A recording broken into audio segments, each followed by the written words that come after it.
Guys, did you know that you could use ChatGPT as an AI tool to help you plan your travels?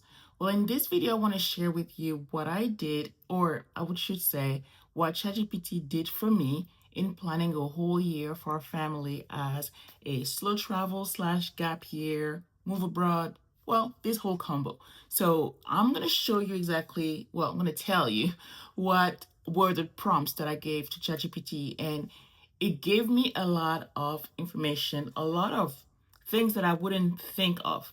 But a little disclaimer, I don't know if you've heard of this girl who, it was a story online, and I think that she came to the airport and realized that she needed some kind of visa to enter a country. I don't remember the whole story, but if I find it, I'll link it in the comments. And she was crying because she wasn't allowed to board the plane because she relied on ChatGPT for all the information, and ChatGPT lied. Well, they didn't give her the right information. So definitely do not rely on ChatGPT only for information that, important information for your travels, but do the research on reputable on the right websites, okay, on the official website before you actually step out. But ChatGPT is a great AI tool to help you plan and brainstorm ideas. So the whole idea for me was that, okay, what if we were to not move abroad, but take a year off, okay, a gap year, and slow travel around the world, and for just a year, okay? If you've watched my previous video, I talk about how slow travel could be a good alternative to moving abroad if you're not ready quite yet for a whole move abroad where you leave everything. And so I played some scenarios, and one of the prompts that I told ChatGPT was, I want to plan a slow travel itinerary for the next year. Ideally, we'd leave the US in September or October of 2025. And we want to visit countries Americans don't need a visa to enter, and we want to stay 3 to 6 months based on what's allowed. So okay, so I gave that prompt to make sure that I'm not going to a place where we need to apply for a visa as US citizens, okay? But again, do your own diligence, do the research before you just rely on ChatGPT for answers. We'd also homeschool our kids, so going places with rich culture would be great. Okay, so I'm not going to put the kids into a school system. We are going to be doing the education part, but I want to go to places that are interesting. That way, we will use, the outside, the museums, the architecture, all of these things, the language, as a way to teach our children. Okay, in terms of budget, we prefer taking trains or budget airlines as well. So staying around Europe and North Africa would definitely work. Okay, so I'm giving him even more information. I personally, for this, didn't want to go to Southeast Asia or to South America, even though it's a lot affordable to travel within Southeast Asia, but it's a preference. Okay, so I wanted, in my mind, I was thinking, okay, France definitely, because it's an easy country for us to navigate. We speak French. We have family and friends there, so we wouldn't have to pay for accommodation, or even if we do, it will be very, very easy to navigate, okay? And so that's why that's the area that I'm looking into, all right? Could you give me some suggestions for a family-friendly itinerary, okay? So that's just the first prompt. And I've been having conversations with ChatGPT for days to develop something for us, okay? So absolutely, and then it's giving me a different itinerary. So the first thing that it's giving me for 12 months family slow travel itinerary, September to October of September to August of next year. So it's saying September, November, Portugal. So that's the first suggestion. Porto or Lisbon. So it tells me, okay, the visa requirement. And then December, February, it's giving me Morocco. So that makes me very happy. Then March to May, it's giving me Albania. From June to August, it's giving me the country of Georgia. Okay. And then it's giving bonuses and all that. So that's the first start. Okay. I personally would like to modify some of that. Okay. Because like I said, France has to be on the list. Ideally, Spain as well, because again, it's the culture that I'm familiar with. I speak Spanish. That would be great, okay? And we're big soccer fans, and so going to some soccer stadiums would be a great addition to have in our itinerary. Okay, so I've also given the budget. Okay, another prompt that I gave was, would this work for a family budget of $3,000 per month? If not, please adjust. Okay, so again, I'm giving my parameters. And why $3,000 a month? Because I want to fund this trip with like a different pool of money. Okay, I want a special pool of money to be able to fund this trip. Okay, and I'm giving myself the challenge of $3,000 per month. Is it doable? Yes, but it depends again on how you live. It depends on what you do.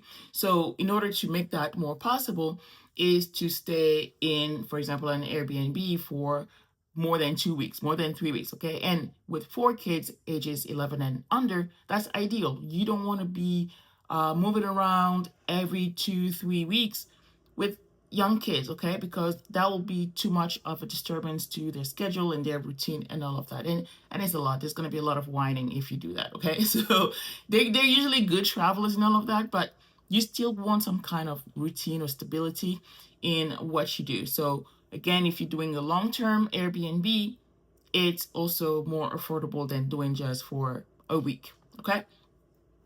Also, we are not, or I should say I'm not a huge fan of pets. I tolerate pets, so house sitting is not top priority for me. And also because it will be a little more challenging to find a house sit with our time frame, the locations that we want, that is family friendly as well. Okay. So that's why house sitting is not at the top of my list. And so I also went a little deeper and asked for, okay, now do a budget for the groceries and for this and the activities. Okay, then I also went into a full itinerary. So what should be doing? What could we be doing every single day in order to utilize mornings, for example, to do the activities outside, to go to the park, to go to a museum, to go for day trips and things like that, and the afternoons and evenings for work that we need to do. So either homeschooling, quote unquote, like curriculum work, or my work that I do online or that my husband does online. Okay. Other things that I did was for Sunday to be able to go to church and also to be able to take advantage of free museum entrances. Okay. So as much free as possible, and cooking most of the food at home. So maybe eating out once or twice per week. And transportation obviously has to be public transportation. In the case of France, we don't have to stay within Paris. Anywhere in the suburbs is perfectly fine as long as like an hour tops on the train, like transportation to get into Paris. Totally fine with that. Public transportation, no big deal for us. So we have the whole budget for that. Now, the next thing that I did, again, going back to the destinations instead, I was like, you know what? I need to have friends in there. And because of the budget, it recommended not to stay in Paris for a long time, but to look into the south. So I'm like, okay, that's fine. I would still go to Paris for maybe a few days and then 2 months in the south of France. Talking about the south of France, I visited Montpellier a few years ago. So I'm like, you know what? That could be a good place to stay in. Very student town. It's more affordable, sunny, the beach not too far. Let's put Montpellier on the list and Paris for maybe like a week or two. Okay. And what I did is I wanted to remove Portugal. I'm not really interested in visiting Portugal right now, but I wanted to switch it for Spain. Okay. So now, because of the Schengen rules, you cannot stay within Schengen states for more than 90 days over a period of 180 days, sorry. So let's say we're in Paris, France, or in France in general for 90 days. Now we have to exit the Schengen states and not come back for another 90 days. Okay, so totally has to be 180 days. Okay, there's plenty of videos about the whole Schengen rule and how to play around it. And so definitely go check out those videos and absolutely go look at the official websites, okay? Because this information can change at any time depending on when you're watching this video. And so make sure you always check the official source, the official website for everything. And so, okay, if we're doing France for 90 days, we can't go to Spain right away. So where can we go? Well, guess what? We can go to Morocco. And then I'm like, you know what? Something special is happening in Morocco in December, January 2025, 2026, the AFCON competition. So I'm like, you know what, ChatGPT, I want to make sure that we are in Morocco starting January 2nd, 2026. Okay, now he can make those adjustments as well. And so if you arrive in January of 2026 for Morocco, same thing, you have 90 days for, visa free stay, and then you can save for 90 days. And then I'm like, you know what? The Christmas markets in France, like in Strasbourg and all of that, that would be great to have. So I want to make sure that I can back up from December and 90 days maximum to be in France. So that means that December, November, and part of October, if needed, we could be in France. All right. So France first, then Morocco, and then we're heading into March, April season, and I'm like, Semana Santa. That would be a great thing to experience in the south of Spain. So by then, again, the 180 days would have expired, right? So if you calculate things well, if you plan your days very well, and then we can get back into the Schengen state, which in this example would be Spain. Okay, so France, Morocco, Spain.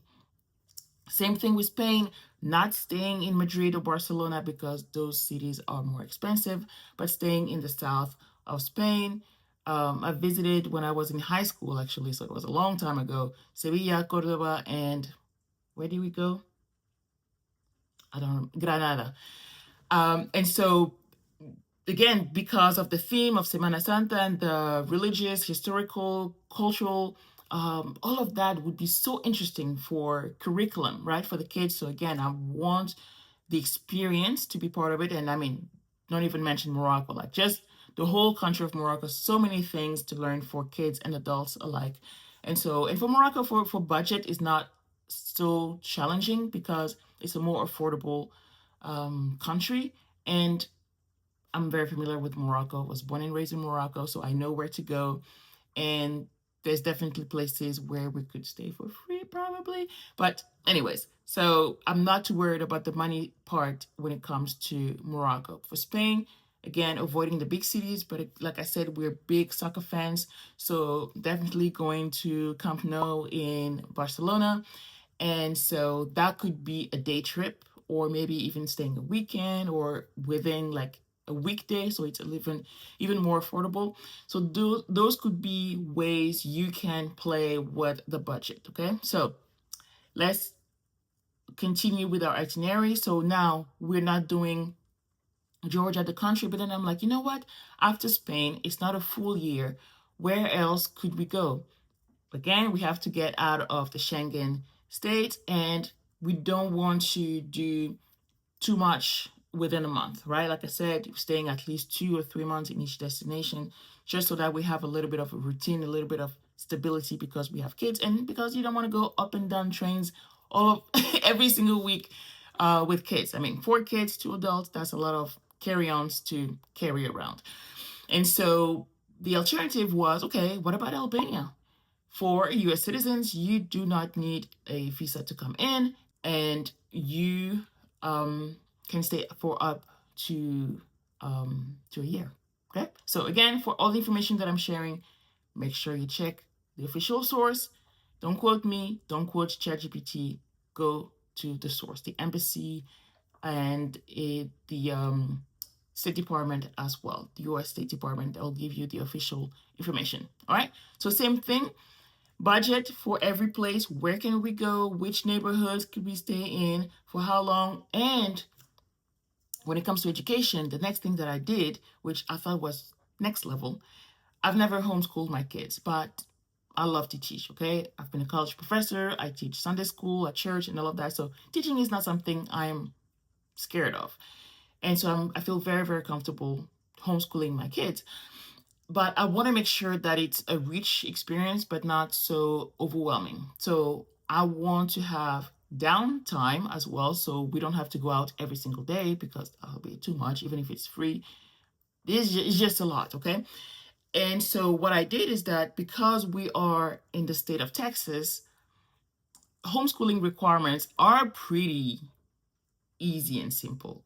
Okay, pretty easy and simple. So consult with your own state. I think Florida is also very easy, just easy as Texas. Like you don't have to grade anything, you don't have to report anything, you don't have to basically do anything you want, but you need to teach certain things like grammar, reading, uh, citizenship or something like that. I don't remember, but it's very doable. Okay, and so I looked at the requirements, like from the website, the official website of Texas Education Agency, and I asked ChatGPT to create a curriculum based on those requirements and match it with the places we're going. So, for example, when it comes to citizenship or history, going to the Chateau de Versailles in France, that would be a fantastic illustration, a fantastic way to talk about monarchy, to talk about the republic, and how to talk about, how countries are created and the politics and things like that, right? Going in just traveling into any country that doesn't speak English as a primary language, that's fantastic right there as a language experience way for the kids to be able to learn the language, whether it's French, Arabic, or Spanish.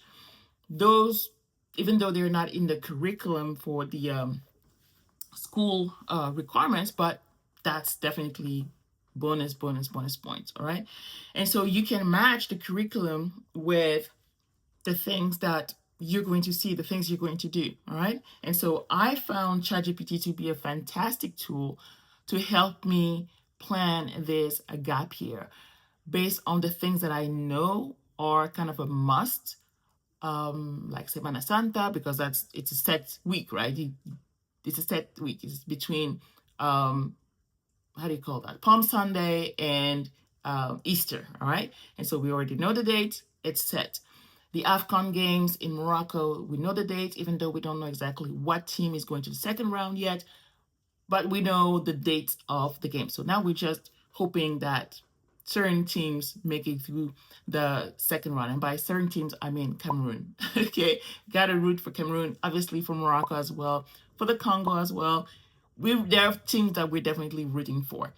And the Christmas markets in France, we know when Christmas is. So there are set dates for certain events that we don't want to miss. But everything around that is fluid. You can do anything you want. Definitely make sure that you match your style, your travel style for yourself, for your family, and to make sure that you don't overdo it. It's not a tourist expedition, even though we're going to do a lot of tourist things, but it's slow travel. You basically get to live in a place, the same place, for at least 2 months. Okay? So let me know your thoughts. Have you considered slow traveling in the first place?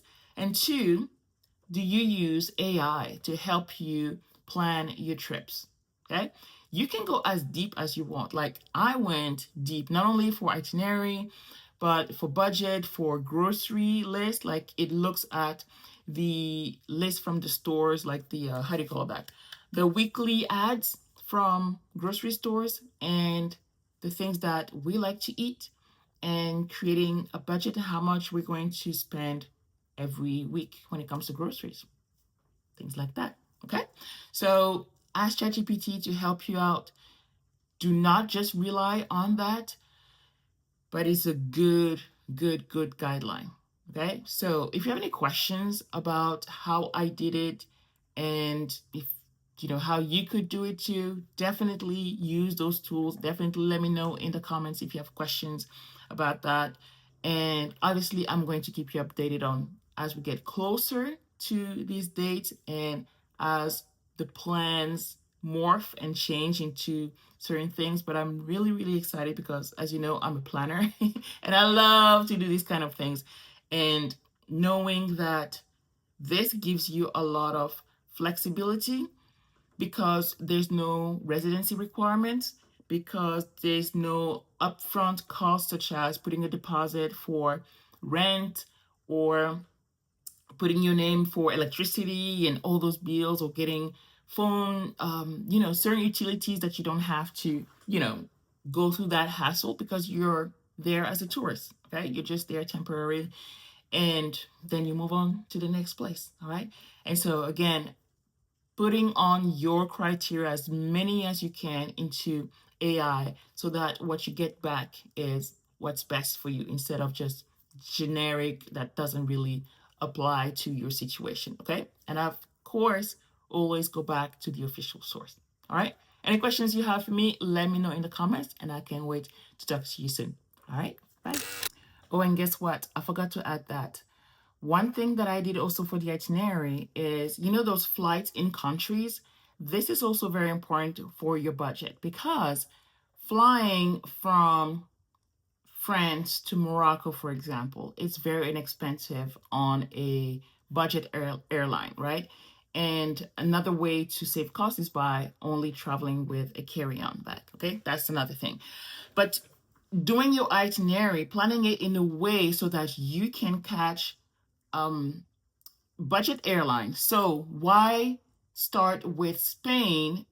Why not start with Spain, for example? It, like I said earlier, because of Semana Santa would be a great time to be in Spain later.